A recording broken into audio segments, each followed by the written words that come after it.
What's going on, guys? Welcome back to the channel. It's your boy DR, and in today's video we're going to be going through a leg workout. My favorite exercises for building mass. I know a lot of people ask me the question, hey, what can I do to build legs? Well, this is a video, right? We're going to start off with squats, and squats by far is my favorite exercise, right? King of the lifts. It just does so much for your body. It literally enables everything else to grow, not just your leg.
Alright guys, so for squats, right, everybody has their own squat form. Like for a number of years we have been told, hey, you need to squat one way, feet shoulder width apart, you know, slightly pointing outwards, stuff like that. But one thing to bear in mind, guys, we're all made differently, you know, right? Like our bodies are all shaped differently, we have different proportions. And one very good example of that is, let's say you have two people at the same height, right? One has a longer torso and shorter femurs. Your femur is your thigh bone, if you didn't know. That person, the squat form will naturally be more upright, and then they'll be able to squat actually deeper because of the femur length. Because the femur length is shorter, they have like a shorter distance to travel when squatting, so it's easy for them to just get down and get deep. Whereas on the other hand, if somebody has a short torso and longer femurs, they tend to naturally lean forward more just because of their shorter torso length and longer femur length. Getting down, the deeper they get, the more they lean forward. And that's not typically a bad thing, it's just how they're made up.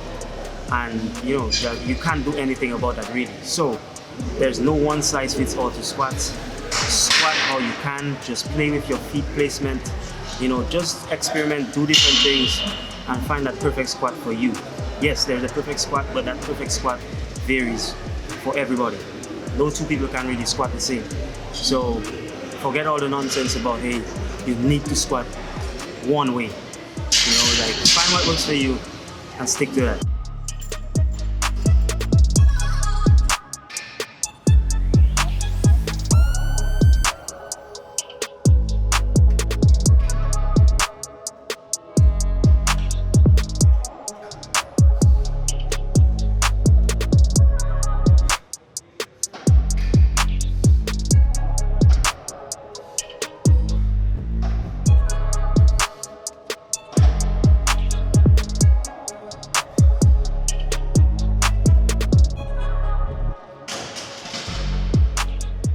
That's just one example, and there are many more examples like dorsiflexion, right? Dorsiflexion just basically means the extension of the hand at the wrist or the extension of the feet at the ankles.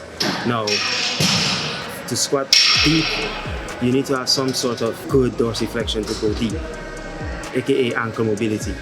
Now, if Reggie doesn't have good dorsiflexion, then he's not going to be able to go as deep as, let's say, if I have better dorsiflexion, right? So and some things we can work on, to squat better, like we can work on engaging our glutes, we can work on engaging our hamstrings better, work on our hip mobility, all of that good stuff, right? We can do that.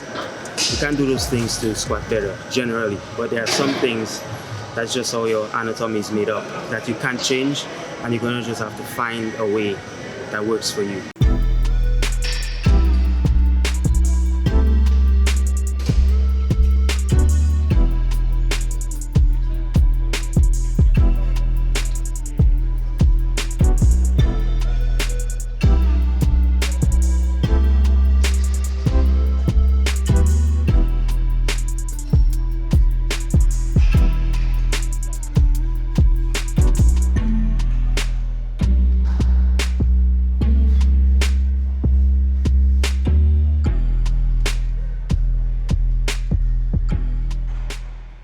Alright guys, so I haven't squatted in 2 weeks.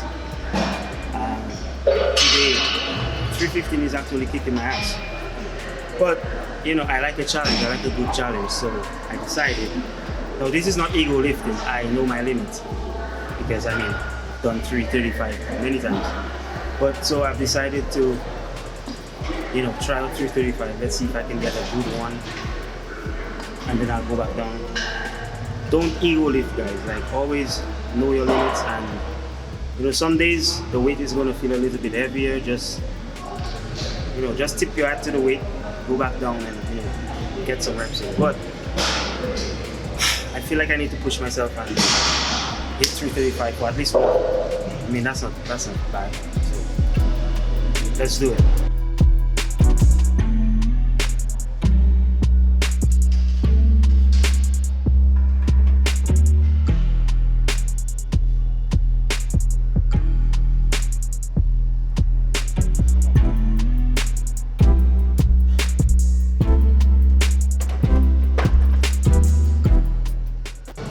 Yo, that wasn't pretty. That was fucking ugly, but I got it done, And honestly, some days the weight just feels different. Today the weight is just extremely heavy, but I'm not complaining, I'm pushing myself. That's what you should do. That's how you break past your limits, You break past your limits by pushing yourself. And usually, 330, as I said, 335, that's something I've done many times. But today, 315 just felt fucking heavy, so I decided, instead of bitching and whining about it, let me just, push myself and get to 335. But yeah, no more of that, I'm going back down. So on this set, we strip the weight back down to 275, and I'm gonna do a couple of pause reps. When you pause at the bottom of a squat, you have no momentum, you're not working up momentum. You literally have to recruit all the muscle fibers that you can to power up out of that squat, out of that hole, right? So pause reps recruit all those muscle fibers that are really not firing when you just using momentum and bouncing. Yeah, so that's why I always do very slow controlled reps or pause reps.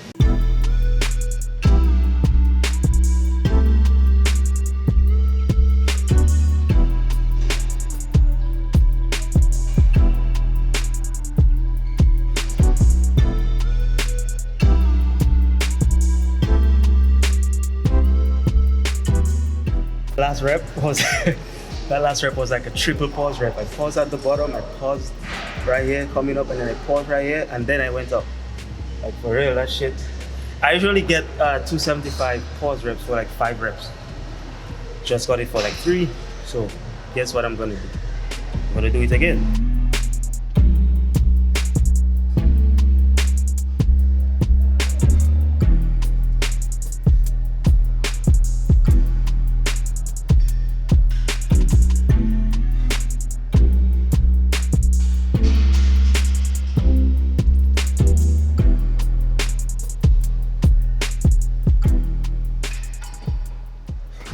Alright guys, so we've moved on to RDLs, Romanian deadlifts, but with dumbbells. So you see the plates that I put down. That's a quick tip for you guys. So if you put your feet on the plates, right? The toes up, heels down, it gives you a better stretch on the hamstrings.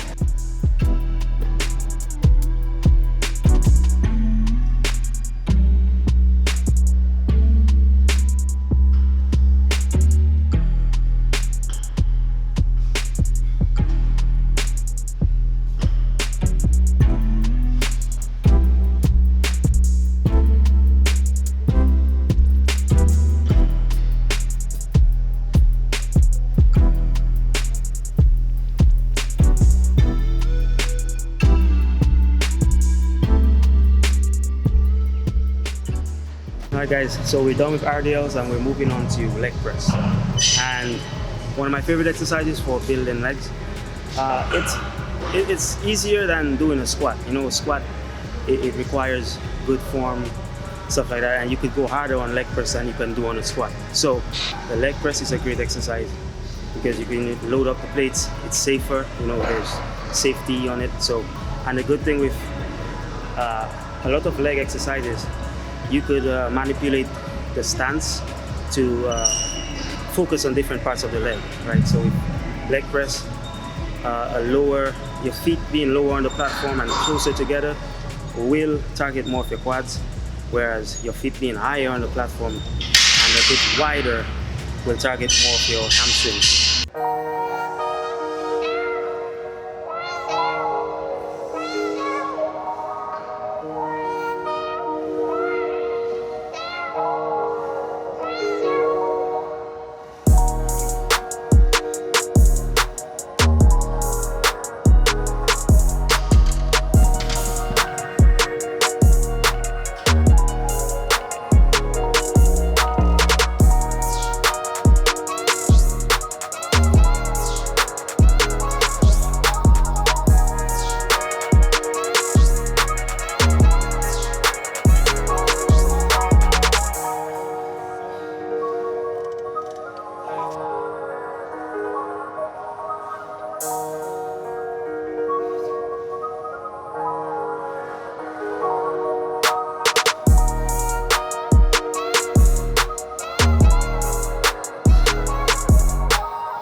First part, offloading all the weight after you're done with the leg press.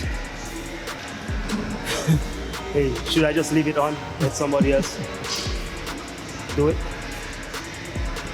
That's bad gym etiquette, you know? You gotta unrack your weights. Or re-rack your weights after you do it. Alright guys, so we're moving on to lunges. And so I'm gonna be doing lunges with kettlebells. I do them with barbells and dumbbells also, but I'm gonna be doing them with kettlebells today. So, tip, I don't extend fully at the knees when I come up from the lunge. So I kind of like do a cross where I kind of keep my legs still bent. So that keeps the tension on the leg, and time on the tension is huge, it's important. So the more you can get some time on the tension when you're doing your workouts, it's the better, because it keeps the muscle on the tension for a longer period, which means it's breaking down the muscle more. And the more they get broken down, that means the faster and bigger they're going to grow back. So, great way to add size to your legs overall, lunges, walking lunges.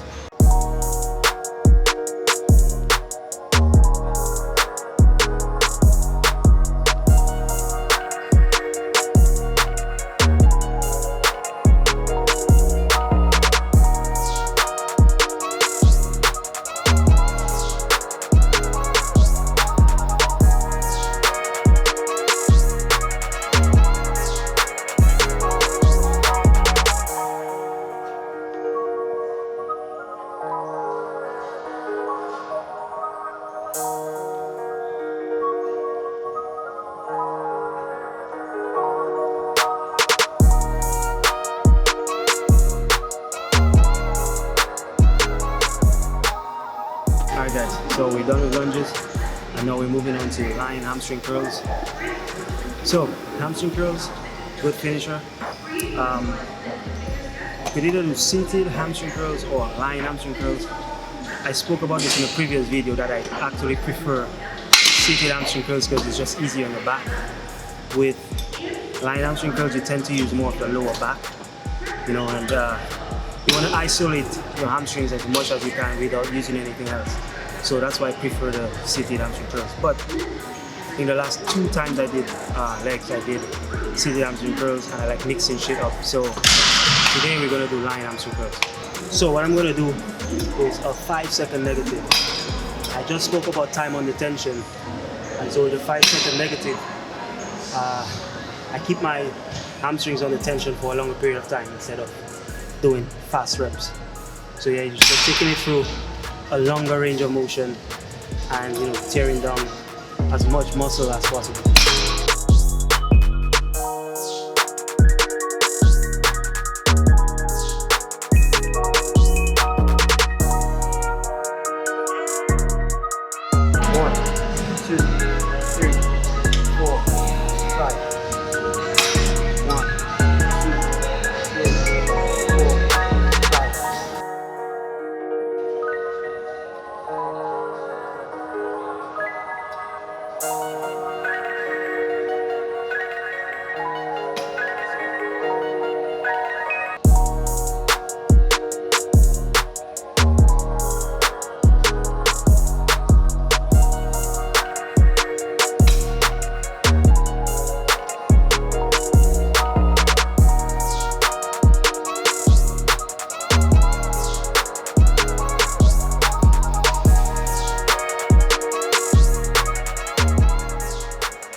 Alright guys, so we're done with hamstring curls, and we're going to go on to leg extensions. And I personally think leg extensions is the best finisher for your quads. I know a lot of people think that leg extensions are actually bad for your knees. They can be, but it's very situational. It's not black and white. If you have healthy knees, they're perfectly fine. But yeah, if they hurt your knees, don't do them. But if they fine on your knees, of course, go ahead and do leg extensions, right? Leg extensions, guys, so a tip on targeting different parts of the quad. So if you angle your feet out during the set, you hit your teardrop right here.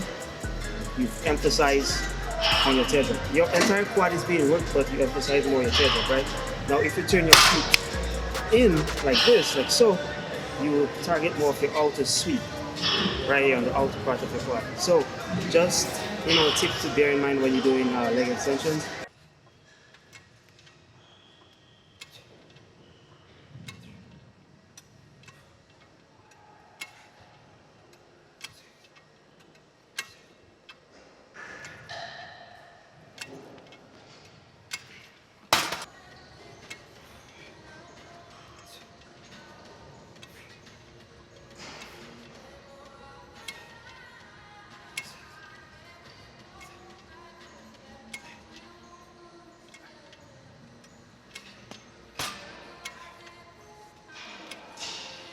Alright guys, there you have it. That's it for today's leg day.